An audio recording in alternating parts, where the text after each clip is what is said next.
الله وبركاته.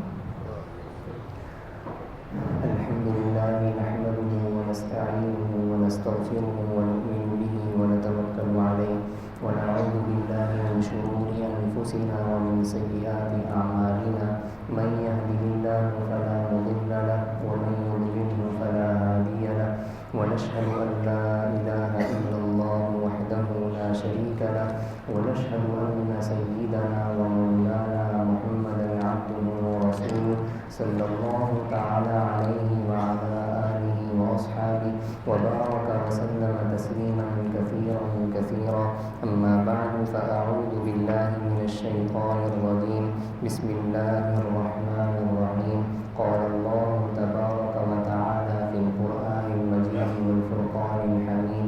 واعبدوا الله ولا تشركوا به شيئا وبالوالدين إحسانا وبذي القربى. وقال تعالى: وإذ أخذنا ميثاق بني إسرائيل لا تعبدون إلا الله وبالوالدين إحسانا وذي القربى. وقال النبي صلى الله عليه وسلم: الرحم شجنة، من وصلها وصله الله ومن قطعها قطعه الله. وقال النبي صلى الله تعالى عليه وسلم: ما من ذنب أحرى أن يعجل الله بصاحبه العقوبة في الدنيا مع ما يدخر له في الآخرة من قطيعة الرحم والبغي، أو كما قال صلى الله تعالى عليه وسلم: يا رب لك الحمد كما ينبغي لجلال وجهك وعظيم سلطانك، سبحانك لا علم لنا إلا ما علمتنا إنك أنت العليم الحكيم. اللهم لا سهل إلا ما جعلته سهلا وأنت تجعل الحزن إذا شئته سهلا. میرے محترم بزرگوں اور دوستوں، اللہ تعالیٰ کا بہت فضل و کرم ہے کہ اللہ تعالیٰ نے ہمیں یہ ماہ مبارک عطا فرمایا ہے۔ اللہ تعالیٰ اس ماہ مبارک کے ان قیمتی لمحات کی اور ان رونقوں اور بہاروں کی صحیح معنوں میں قدردانی کی توفیق ہمیں عطا فرمائے۔ میرے محترم عزیزوں، اللہ تعالیٰ نے یہ جو دنیا میں پیدائش کا نظام رکھا ہے، اس نظام کی برکت سے اللہ تعالیٰ نے انسانوں کو رشتوں کے بندھن میں اور تعلقات کے بندھن میں باندھ رکھا ہے۔ ایک بچہ جب دنیا کے اندر آتا ہے تو سب سے پہلے جس رشتے کے ساتھ وہ جڑ جاتا ہے وہ خالق اور مخلوق کا رشتہ ہوتا ہے کہ یہ بچہ اللہ کا بندہ اور اللہ اس کے خالق، اللہ تعالیٰ اور بندے کے رشتے کے اندر یہ بچہ جڑ جاتا ہے۔ اور اسی طرح بیٹی اور بیٹے کے رشتے کے اندر یہ جڑا ہوا ہوتا ہے۔ پھر یہ جب بڑا ہوتا ہے، جوان ہوتا ہے، تو میاں بیوی کے رشتے کے اندر یہ بندھ جاتا ہے۔ مزید جب آگے عمر بڑھتی ہے اور اللہ اولاد عطا کرتے ہیں تو یہ باپ اور ماں کے رشتے کے اندر پھر بندھ جاتا ہے، اور پھر اسی طریقے سے آگے چل کر دادا دادی، نانا نانی کے رشتے کے اندر یہ جڑتا چلا جاتا ہے۔ تو اللہ تعالیٰ نے یہ جو دنیا کے اندر ہمیں رشتے اور تعلقات عطا کیے ہیں، یہ اللہ تعالیٰ کی ہم پر بہت بڑی نعمت ہے۔ یہ کیسے پتہ لگا کہ یہ اللہ کی ہم پر بہت بڑی نعمت ہے؟ اللہ تعالیٰ نے 19ویں پارے کے دوسرے یا تیسرے رکوع کے اندر اپنی بہت ساری نعمتوں کو جہاں گنوایا، وہاں یہ بھی فرمایا: وَهُوَ الَّذِي خَلَقَ مِنَ الْمَاءِ بَشَرًا فَجَعَلَهُ نَسَبًا وَصِهْرًا، کہ اللہ وہ ذات ہے جس نے تمہیں پانی سے پیدا کیا، آدمی کو، مرد کو پانی سے بنایا، فَجَعَلَهُ نَسَبًا وَصِهْرًا، پھر اسے خاندان کے اندر جوڑ دیا، وَصِهْرًا، اور اسے سسرالی رشتہ داری بھی عطا کی۔ تو یہ اللہ تعالیٰ کی بہت بڑی نعمت ہے۔ اور میرے محترم عزیزوں، نعمتیں جو اللہ تعالیٰ عطا کرتے ہیں وہ نعمتیں در حقیقت قدردانی کے لیے عطا کی جاتی ہیں، شکر گزاری کے لیے دی جاتی ہیں۔ جو بھی نعمت اللہ تعالیٰ اپنے بندے کو دے دیں تو وہ نعمت اس لیے نہیں ہوتی کہ انسان اس کی ناقدری کرے اور انسان اس سے دور ہو جائے اور انسان جو ہے وہ اس کی ناشکری کرے، بلکہ جو نعمت بھی اللہ تعالیٰ دنیا کے اندر عطا کرتے ہیں تو وہ در حقیقت شکر گزاری کے لیے ہوا کرتی ہے۔ تو اب یہ رشتوں اور تعلقات کی جو نعمت اللہ تعالیٰ نے ہمیں عطا فرمائی ہے، یہ در حقیقت یہ جو اللہ نے ہمیں نعمت عطا کی ہے یہ بھی شکر گزاری کے لیے ہے۔ اور اس نعمت کی شکر گزاری کیا ہے؟ اس نعمت کی شکر گزاری یہ ہے کہ انسان ان رشتوں کی پاسداری کرے اور انسان ان تعلقات کو سنوارے اور انسان ان تعلقات کو نبھائے۔ تو آج کی جو میری گزارشات ہیں ان کا موضوع اور عنوان بھی در حقیقت یہی ہے کہ یہ جو رمضان المبارک کا مہینہ ہے یہ بھی ہمیں صلہ رحمی کا درس دیتا ہے۔ تو یہ جو صلہ رحمی ہے، رشتوں کو جوڑنا،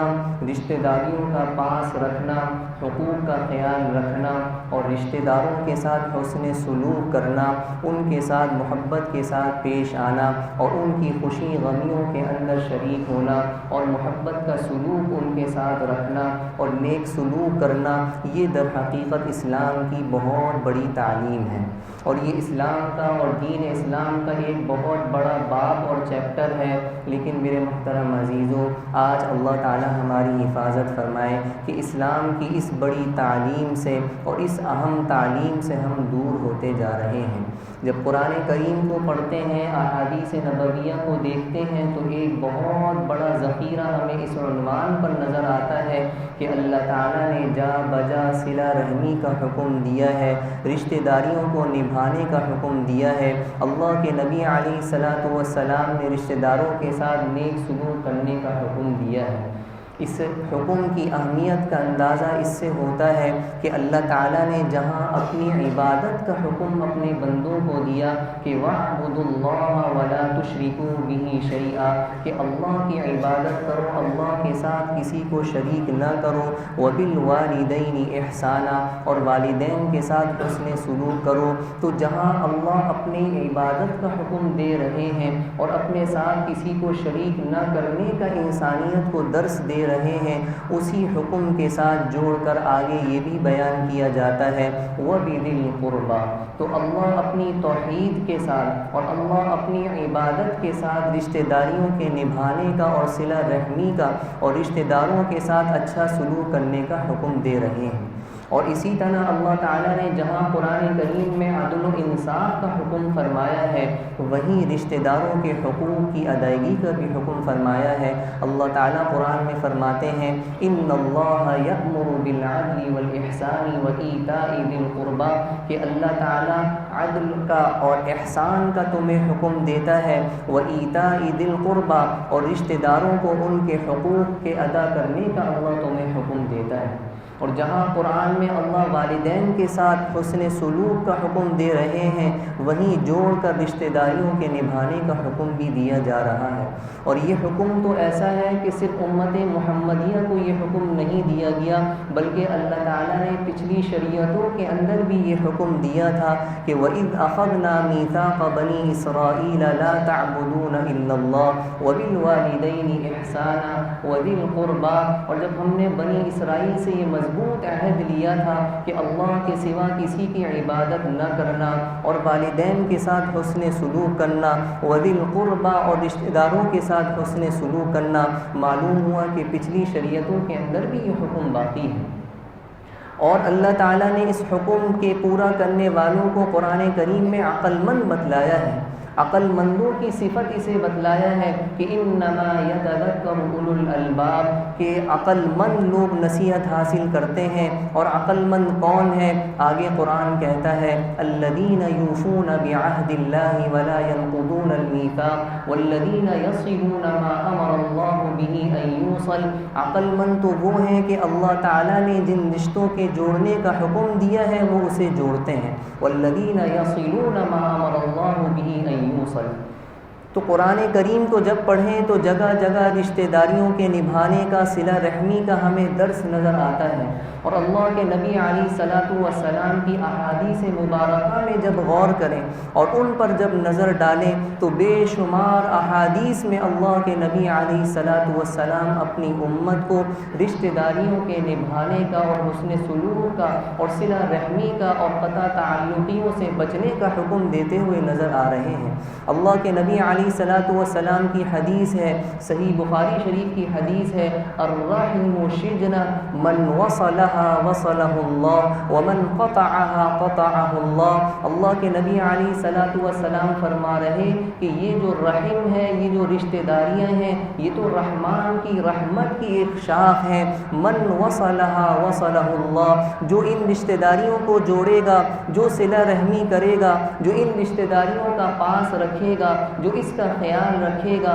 وصلہ اللہ، اللہ بھی اس کا خیال رکھیں گے، اللہ بھی اس کا لحاظ کریں گے۔ اور اللہ کیسے لحاظ کریں گے کہ اللہ اپنی نظر کرم اس پر فرما دیں گے، اللہ اپنی عنایات سے اسے بہرور فرما دیں گے۔ ومن قطعها قطعہ اللہ، اور جو رشتہ داریوں کا پاس نہیں رکھے گا، رشتہ داریوں کا ساتھ اور رشتہ داروں کے ساتھ حسن سلوک نہیں کرے گا، قطعہ اللہ، تو اللہ بھی اپنے نظر کرم سے اور اپنی نظر عنایات سے اسے محروم کر دیں گے۔ اور اللہ کے نبی علیہ الصلاۃ والسلام فرما رہے ما من ذنب احرى ان يعجل الله لصاحبه العقوبة في الدنيا مع ما يدخر له في الآخرة من قطيعة الرحم والبغي، کہ اللہ کے نبی علیہ الصلاۃ والسلام نے فرمایا کہ رشتہ داریوں کو قطع کرنا، قطع رحمی اور سرکشی سے بڑا کوئی گناہ نہیں ہے، جس کی اللہ تعالیٰ دنیا ہی کے اندر بہت جلد سزا دے دیتے ہیں،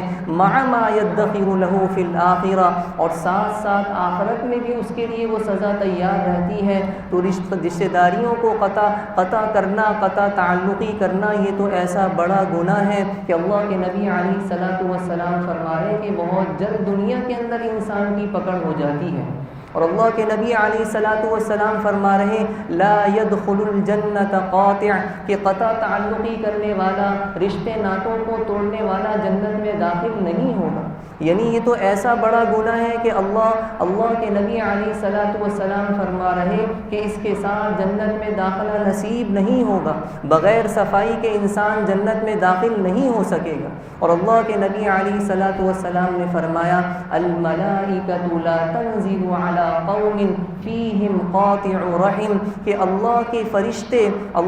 فرشتے اس گھر پر، اس قوم پر نازل نہیں ہوتے، اس قوم پر نہیں اترتے، فیہم قاطع رحم، کہ جس میں قطع تعلقی کرنے والا موجود ہوتا ہے۔ تو رمضان المبارک کے اندر اللہ کی رحمتیں برس رہی ہیں، اللہ کی رحمت متوجہ ہے، لیکن اللہ کے نبی علیہ الصلاۃ والسلام فرما رہے کہ رحمت کے فرشتے، ملائکہ رحمت تو وہاں جاتے ہی نہیں جہاں قطع تعلقی کرنے والے موجود ہوتے ہیں۔ اور اللہ کے نبی علیہ الصلاۃ والسلام حضرت عقبہ ابن عامر رضی اللہ تعالی عنہ سے فرمانے لگے الا اخبرک بافضل اخلاق اہل الدنیا والآخرہ، کیا میں دنیا اور آخرت والوں کے افضل ترین اخلاق تمہیں نہ بتا دوں؟ آگے اللہ کے نبی علیہ الصلاۃ والسلام نے فرمایا تصل من قطعک وتعطی من حرمک وتعفو عن من ظلمک، کہ جو تجھ سے توڑے تو اس کو اس سے جوڑ لے، جو تیرے ساتھ برا کرے، جو تیرے حقوق ادا نہ کرے لیکن تو اس کے حقوق ادا کر لے، وتعطی من حرمک، جو تجھے محروم کرے تو اسے عطا کر دے، وتعفو عن من ظلمک، جو تجھ پر ظلم کرے تو آگے بڑھ کر اسے معاف کر دے۔ آگے اللہ کے نبی علیہ الصلاۃ والسلام نے فرمایا الا من اراد ان یمد فی عمرہ ویبسط فی رزقہ فلیصل ذا رحمہ، کہ جو یہ چاہتا ہے، جو شخص یہ چاہتا ہے کہ اس کی عمر میں اللہ برکت دے دے اور اس کے رزق میں اللہ کشادگی عطا کر دے، تو اسے چاہیے کہ رشتہ داریوں کو جوڑنے والا بن جائے، رشتہ داریوں کا پاس رکھنے والا بن جائے، رشتہ داروں کے ساتھ حسن سلوک کرنے والا بن جائے۔ اور میرے محترم عزیزوں، آج یہ اسباب کی دنیا میں بھی ہم اس کا تجربہ کر سکتے ہیں کہ جب انسان رشتے ناتوں کو توڑتا ہے تو دلوں کے اندر پریشانیاں جنم دے دیتی ہیں۔ جب دلوں کے اندر نفرتیں آتی ہیں تو پھر ذہنی سکون حاصل نہیں ہوتا، پھر انسان ڈپریشن کا اور پریشانیوں کا، ذہنی الجھنوں کا اور گھٹن کا شکار ہو جاتا ہے۔ اور جب ایسی کیفیت ہو جاتی ہے تو اس کا سارا اثر یقیناً انسان کے پھر کاروبار پر بھی پڑتا ہے، انسان کی صحت پر بھی پڑتا ہے۔ اور اس کے برعکس جب انسان صلہ رحمی کر رہا ہوتا ہے، آگے بڑھ کر معاف کرنے والا بن رہا ہوتا ہے اور حسن سلوک کر رہا ہوتا ہے، اپنی طرف سے اچھا معاملہ کرنے والا ہوتا ہے، تو اللہ دلوں کے اندر پھر اطمینان عطا کر دیتے ہیں، اللہ دلوں کے اندر سکون ڈال دیتے ہیں۔ اور پھر یہ سکون اور یہ اطمینان انسان کے کاروبار پر بھی اثر کرتا ہے، تو انسان کا رزق بھی بڑھ جاتا ہے اور انسان کی صحت پر بھی اثر کرتا ہے۔ تو اللہ کے نبی علیہ الصلوۃ والسلام فرما رہے وَيُبْسَطَ فِي رِزْقِهِ اور وَأَن يُمَدَّ فِي عُمْرِهِ، اللہ کے نبی علیہ الصلوۃ والسلام نے فرمایا کہ اس کی عمر میں اللہ برکت دے دیتے ہیں۔ تو میرے محترم عزیزوں، تعلقات کو سنوارنے سے، تعلقات کو اچھا کرنے سے خوشیاں زندگی کے اندر آتی ہیں۔ جب تعلقات خراب ہوتے ہیں تو پریشانیاں ہی پریشانیاں جنم لیتی ہیں۔ آج ہماری پریشانیوں کی ایک بہت بڑی وجہ یہ تعلقات کی خرابی اور تعلقات کو توڑنا ہے۔ آج ہر شخص اپنے بھائیوں سے، اپنے رشتہ داروں سے، اپنے دوست احباب سے، اپنے تعلق والوں سے ٹوٹ کر بیٹھا ہوا ہے، اور ایک ایسی کیفیت ہم سب پر طاری ہے کہ ہم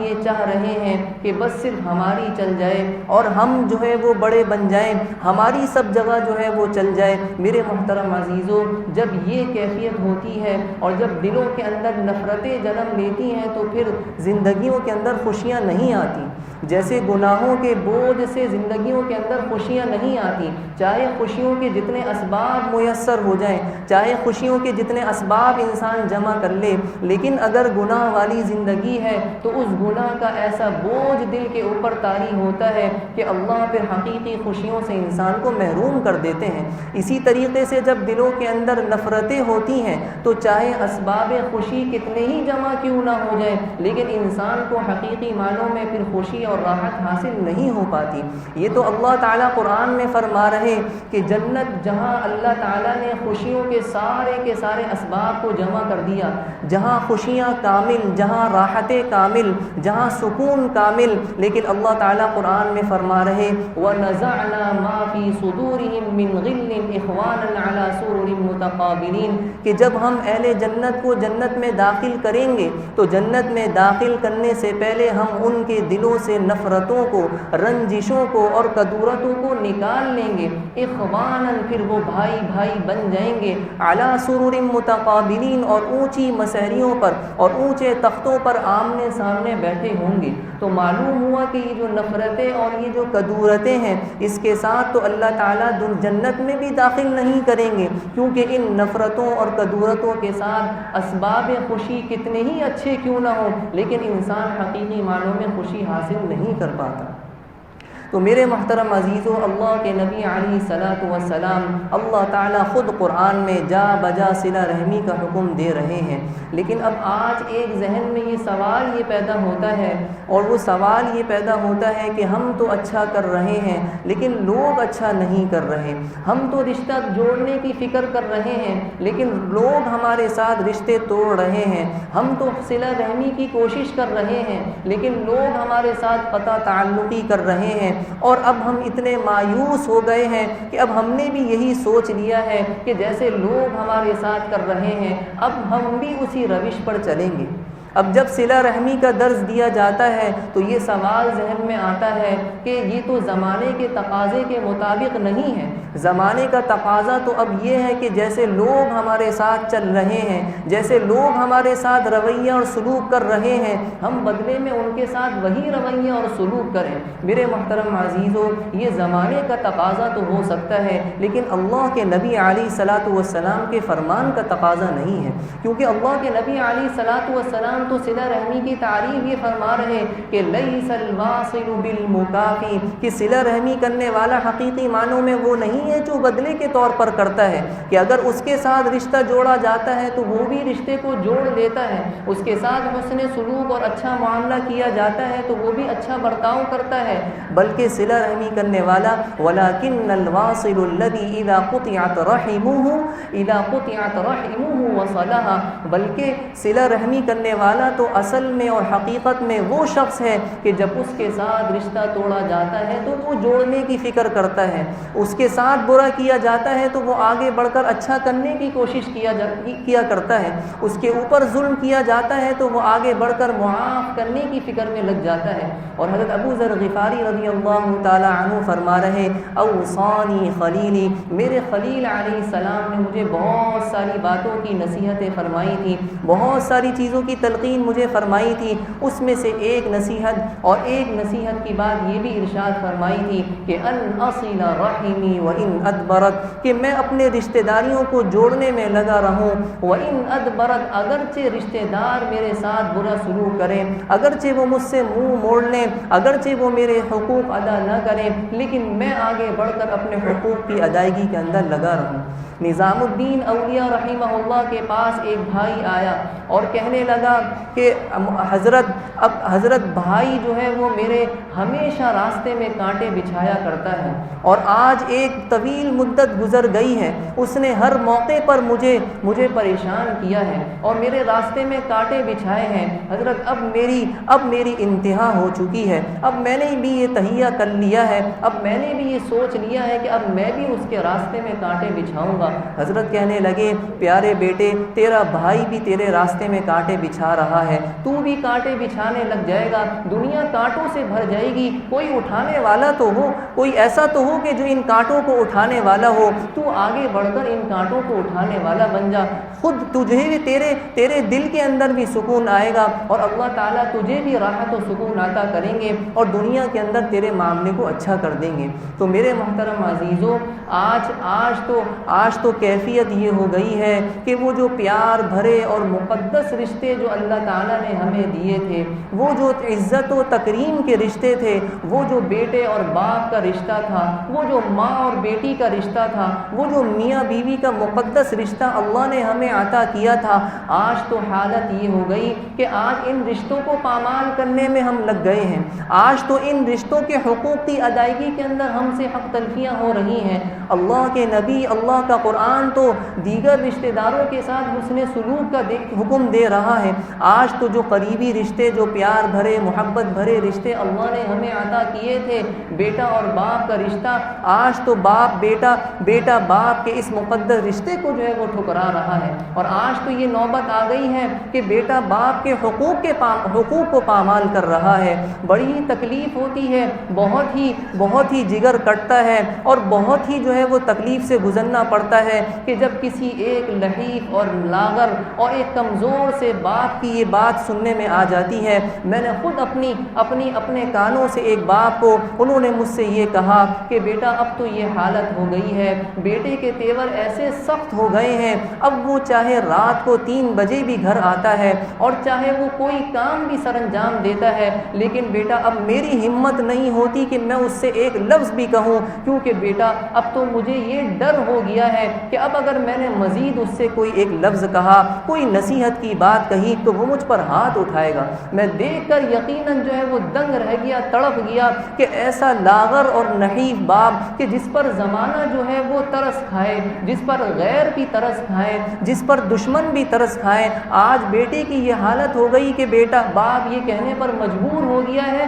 کہ اب مزید نصیحت کرنے کی سکت اس لیے نہیں رہی کیونکہ اب یہ ڈر لگتا ہے کہ کہیں بیٹا مجھ پر ہاتھ نہ اٹھا لے۔ اور بیٹی اور ماں کا جو وہ مقدس رشتہ تھا، وہ جو بیٹیوں کے مان ہوا کرتے تھے، وہ جو جگر گوشہ جس کو کہا جاتا تھا، میرے محترم عزیزوں، آج کی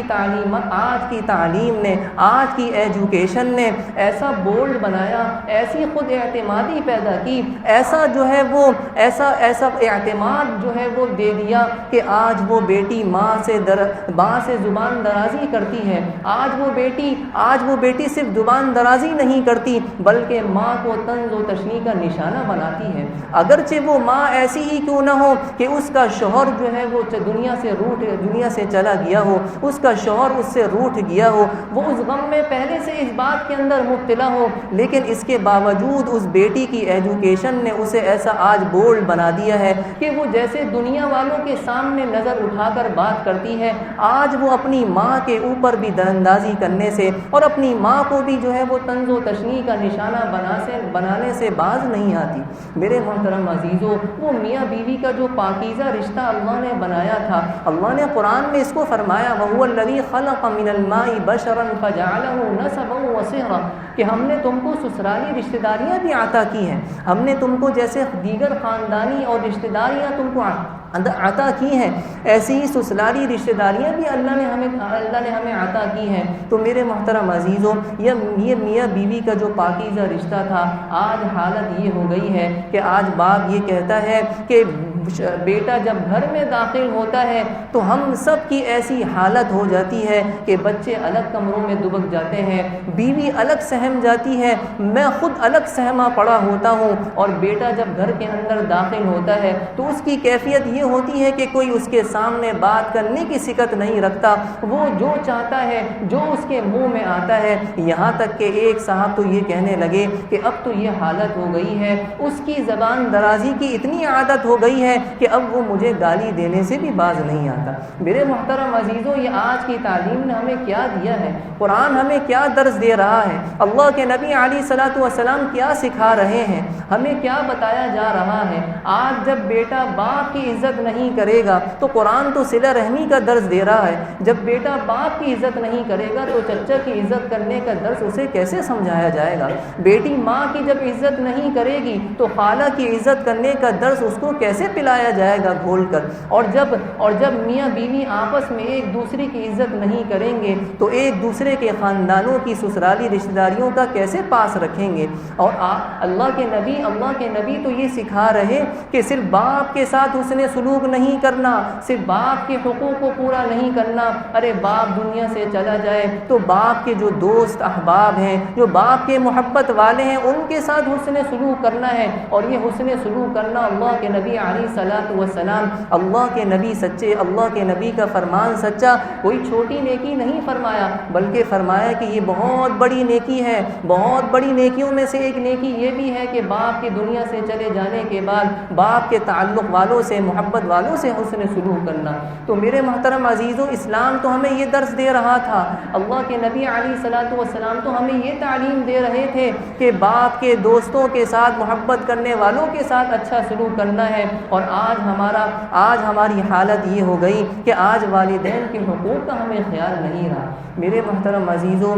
احادیث نبویہ کو جب پڑھیں گے، رمضان المبارک کے بارے میں جو عبداللہ ابن عباس رضی اللہ تعالی عنہ کی وہ طویل حدیث ہے جس میں اللہ کے نبی علیہ الصلوۃ والسلام نے ماہ رمضان کے فضائل کو ذکر فرمایا ہے، ماہ رمضان کی اہمیت کو بتلایا ہے، اس میں اعمال کے درجے کو بتلایا ہے، اور بہت ساری چیزیں اللہ کے نبی علیہ الصلوۃ والسلام نے ارشاد فرمائی ہیں۔ وہیں اللہ کے نبی علیہ الصلوۃ والسلام نے یہ ارشاد فرمایا کہ افطار کے وقت جہنم سے 10 لاکھ قیدیوں کو اللہ تعالیٰ، اور ایسے جہنمیوں کو جن پر جہنم واجب ہو چکی تھی، اللہ تعالیٰ ان جہنمیوں کو جہنم سے خلاصی عطا کر دیتے ہیں۔ اور جب رمضان المبارک کی آخری رات ہوتی ہے تو شروع دن سے لے کر آخر تک جتنے قیدیوں کو اللہ تعالیٰ نے جہنم سے آزاد فرمایا تھا، اس آخری رات میں ان تمام کی تعداد کے بقدر ایک دن میں اللہ آزاد فرما دیتے ہیں۔ اور جب شب قدر کی رات ہوتی ہے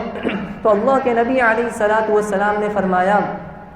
کہ جبریل امین علیہ الصلوۃ والسلام کو اللہ تعالیٰ حکم دیتے ہیں کہ زمین پر اتر جاؤ۔ جبریل امین علیہ الصلوۃ والسلام فرشتوں کے ایک لشکر کے ساتھ زمین پر اترتے ہیں، اور بیت اللہ پر جو ہے ان کے ساتھ ایک سبز جھنڈا ہوتا ہے، اور بیت اللہ پر اس جھنڈے کو جو ہے وہ رکھ دیتے ہیں۔ پھر جبریل امین علیہ الصلوۃ والسلام کے 100 بازو ہیں، ان 100 بازو میں سے 2 بازو وہ کھولتے ہیں، مشرق و مغرب ڈھک جاتا ہے۔ پھر جبریل امین علیہ السلام فرشتوں کی طرف یہ تقاضا فرماتے ہیں کہ اب امت محمدیہ علی صاحبیہا الف الف صلوات، امت محمدیہ کے لوگوں کے پاس جاؤ، جو تمہیں کھڑا ملے، جو بیٹھا ملے، جو ذکر کرتا ہوا ملے، جو نماز پڑھتا ہوا ملے، اس کے پاس جاؤ، اس سے سلام کرو، اس سے مصافحہ کرو، اس کی دعا پر آمین کہو۔ ساری رات یہ سلسلہ چلا کرتا ہے۔ پھر جبریل امین علیہ الصلاۃ والسلام فرشتوں سے حکم فرماتے ہیں الرحیل الرحیل، کہ اب کوچ کر چلو،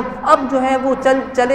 چلو۔ اور اب پھر جو ہے وہ جبریل امین علیہ الصلاۃ والسلام جب یہ فرماتے ہیں تو فرشتوں کو بھی امت محمدیہ کے ایمان والوں بندوں سے بڑی محبت ہے، ان کی بھی بڑی فکر ہے۔ فرشتے بھی جو ہے وہ امت محمدیہ کے ایمان والوں کی فکر کرتے ہیں، بڑی فکر کے ساتھ پوچھتے ہیں کہ ساری رات اللہ نے ہماری یہ ذمہ داری لگائی تھی، اللہ نے ہماری یہ ڈیوٹی لگائی تھی، تو اب نتیجہ کیا نکلا؟ اللہ نے احمد صلی اللہ علیہ وسلم کی امت کے معاملات میں اور ضرورتوں کے ساتھ، اور امت کے مؤمنین کی ضرورتوں اور حاجتوں کے معاملے میں کیا معاملہ فرمایا؟ جبریل امین علیہ الصلاۃ والسلام فرماتے ہیں فرشتوں، اللہ نے توجہ فرمائی، اپنی خاص توجہ فرمائی، اور امت محمدیہ کے سارے گناہ گاروں کی اللہ نے مغفرت فرما دی، لیکن 4 لوگوں کی اللہ نے مغفرت نہیں فرمائی۔ میرے محترم عزیزو، قربان جائیں صحابہ کرام رضوان اللہ علیہم اجمعین پر، صحابہ کرام کے کتنے احسانات ہم سب پر ہیں کہ فوراً آگے بڑھ کر اللہ کے نبی علیہ الصلاۃ والسلام سے سوال فرمایا، اور امت پر اور ہم جیسے لوگوں پر شفقت فرما کر یہ سوال کر دیا کہ اے اللہ کے نبی وہ 4 لوگ کون ہیں؟ اللہ کے نبی علیہ الصلاۃ والسلام نے فرمایا کہ وہ چار یہ لوگ ہیں جن میں سے پہلا شراب کا عادی ہے، اور دوسرا والدین کا نافرمان ہے، اور تیسرا قطع تعلقی کرنے والا ہے، اور چوتھا وہ شخص ہے جو دل کے اندر کینہ پال رکھتا ہے، اور دل کے اندر کینہ رکھتا ہے۔ میرے محترم عزیزو، اللہ کی رحمت کے یہ سلسلے برس رہے ہیں، اللہ امت محمدیہ کے گناہ گاروں کی مغفرت فرما رہے ہیں۔ اللہ کے نبی علیہ الصلاۃ والسلام لیکن فرما رہے کہ 4 لوگوں کی ان رحمتوں کے باوجود، امت محمدیہ میں ہونے کے باوجود، فرشتوں کی آمین کے باوجود مغفرت نہیں ہو رہی ہے۔ اور ان 4 چیزوں میں سے اگر غور کریں تو ایک چیز تو شراب کا عادی ہے، اور بقیہ تینوں چیزیں جو ہیں وہ در حقیقت صلہ رحمی کے ساتھ جڑتی ہیں، اور وہ در حقیقت ان تینوں کا عنوان صلہ رحمی ہے کہ قطع تعلقی کرنے والے کی بھی مغفرت نہیں ہو رہی ہے، اور اسی طریقے سے والدین کے نافرمان کی بھی مغفرت نہیں ہو رہی ہے، اور اسی طرح کینہ رکھنے والی کی بھی مغفرت نہیں ہو رہی ہے۔ تو میرے محترم عزیزوں، وہ جو اللہ نے فرمایا یا ایھا الذین آمنوا کتب علیکم الصیام کما کتب علی الذین من قبلکم لعلکم تتقون، کہ رمضان کا جو مقصد ہے، اس پروگرام کا جو مقصد ہے لعلکم تتقون، وہ تقوی اختیار کرنا ہے۔ اللہ متقی دیکھنا چاہتے ہیں۔ اس حدیث کو بھی سامنے رکھیے اور اس آیت کو بھی سامنے رکھیے کہ اللہ کے نبی علیہ الصلاۃ والسلام فرما رہے کہ ان 4 لوگوں کی مغفرت نہیں ہو رہی۔ لعلکم تتقون کو سامنے رکھیے کہ اللہ متقی دیکھنا چاہتے ہیں۔ معلوم ہوا کہ جن لوگوں کے اندر یہ 4 گناہ پائے جائیں گے انہیں حقیقی تقوی حاصل نہیں ہوا، انہیں رمضان کا مقصد حاصل نہیں ہوا، وہ اللہ کے اس بتائے ہوئے مقصد میں کامیاب نہیں ہوئے، وہ حقیقی معنوں میں متقی نہیں بن سکے۔ تو میرے محترم عزیزو، یہ کوشش کرنی ہے، یہ فکر کرنی ہے، جسے اللہ نے مالی حیثیت عطا کی ہے وہ تو آگے بڑھ کر اپنی رشتہ داروں کی مالی ضروریات کو پورا کرنے والا بن جائے، اور جس کو اللہ نے مالی حیثیتیں نہیں دی ہیں اور جس کی مالی حیثیت کم ہے، کم از کم اتنا تو کیا جائے کہ اپنے رشتہ داروں کے ساتھ حسن سلوک کیا جائے، ان کی دل جوئی کر لی جائے، ان کی خوشی غمی میں شریک ہو لیا جائے، چند محبت کے بول دیے جائیں، ان کی حوصلہ افزائی کر دی جائے۔ اور آج جو ہمارا یہ در حقیقت یہ جو مزاج بنا ہے، یہ جو حقوق کے مطالبے کا مزاج بنا ہے، میرے محترم عزیزوں، یہ اسلام کا مزاج نہیں ہے۔ اسلام کا مزاج حقوق کے مطالبے کا نہیں ہے، بلکہ اسلام کا مزاج تو حقوق کی ادائیگی کا ہے۔ اسلام کا مزاج تو جو ہے وہ ذمہ داریوں کے ادا کرنے کا ہے۔ اللہ کے نبی علیہ الصلاۃ والسلام فرما رہے من ترک المراء وهو محق بني له في وسط، جو بحث و مباحثہ اور جو جھگڑا اس وجہ سے جو جھگڑا چھوڑ دے جبکہ وہ برحق ہو، جبکہ وہ حق پر ہو، تو اللہ تعالیٰ جنت کے بیچوں بیچ اسے محل عطا کرتے ہیں۔ تو اسلام کا مزاج تو حقوق ادا کرنے کا ہے۔ یہ تو آج غیروں نے اور آج باطل نے ہمیں یہ نظریہ دے دیا، باطل نے ہمارے ہاتھوں کے اندر یہ پکڑا دیا کہ اپنے حقوق حقوق کا مطالبہ کرو، اپنے حقوق کے لیے نکل کھڑے ہو، اپنے حقوق کی آواز لگاؤ۔ اللہ کے نبی علیہ الصلاۃ والسلام تو فرما رہے تؤدون الحق الذی علیکم، کہ جو حق اللہ نے تم پر لازم کیا تم اس کے ادا کرنے والے بنو، وتسألون اللہ الذی لکم، اور جو تمہارا حق ہے وہ اللہ سے اس کا مطالبہ کرو۔ اللہ سارے بادشاہوں کی بادشاہت، سارے بادشاہوں کو بادشاہت کی بھیک دینے والا ہے، وہ تمہارے حقوق کو بھی پورا کر دے گا، تمہارے حقوق کی جو ہے وہ سارا کا ساری کمی کو پورا کر دے گا۔ تو میرے محترم عزیزو، اللہ تعالیٰ ان تمام باتوں کو سمجھ کر عمل کرنے کی توفیق عطا فرمائے، اور اللہ تعالیٰ رمضان المبارک کے اس مقصد پر پوری طرح عمل پیرا ہونے کی توفیق عطا فرمائے، اور اللہ تعالیٰ جیسے رمضان کے مہینے میں عبادات کی ہمیں توفیق دے رہے ہیں، اللہ تعالیٰ اسی طرح حقوق العباد کے پورا کرنے کی بھی ہمیں توفیق عطا فرما کر صحیح معنوں میں رمضان کے مقصد کو لعلکم تتقون کو حاصل کرنے والا بنا دے۔ وآخر دعوانا الحمد للہ رب العالمین۔